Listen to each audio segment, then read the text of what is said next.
Hello hi नमस्कार ओडिशार सबू सिने प्रेमी भाई और भौणी मानू आम ओडिया सिनेमा चैनल को स्वागत करुच्ची।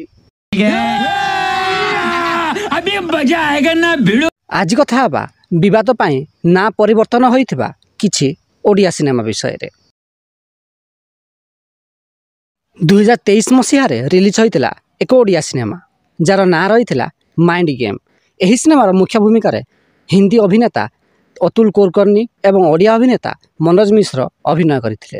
तेबे एही सिनेमार ना प्रथमे माइंड गेम नथिला। एही सिनेमार ना रखा जाइतिला पाटणागढ़, किंतु पाटणागढ़ ना रे एही सिनेमाटी सेंसर होई पारि नथिला। शेष रे प्रयोजक बाध्य होई एही सिनेमार ना माइंड गेम रखिथिले।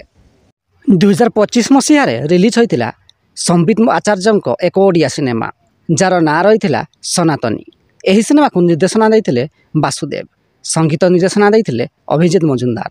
एही सिनेमार मुख्य भूमिका रे संबित आचार्य अभिनय करथिले। तेबे एही सिनेमार ना मध्य प्रथमे सनातनी नथिला। एही सिनेमार ना प्रथमे हे राम थिला, किंतु हे राम ना रे एही सिनेमाटी सेंसर पाई नथिला। शेष रे एही सिनेमार नाम बदलाई सनातनी रखा जाइथिला। चलित वर्ष रजरे रिलीज हेबाकु जाउची सब्यसाची मिश्रंक ओडिया सिनेमा अनंता। एही सिनेमा को निर्देशना देइछंती सब्यसाची महापात्र, संगीत निर्देशना देइछंती अभिजित मजुमदार। तेबे एही सिनेमार मुख्य भूमिका रे सब्यसाची मिश्र को देखा मिलिबो। तेबे एही सिनेमार ना प्रथमे अनंता नथिला। एही सिनेमार ना रही प्रथमे रांडीपो अनंता, किंतु रांडी शब्द पाई विवाद हेबारो शेष रे एही सिनेमार ना परिवर्तन करा जाई अनंता रखा जाइछि। जदि वीडियोटी पसंद आस्ताए तेबे लाइक शेयर एवं चैनल टी को सब्सक्राइब करंतु।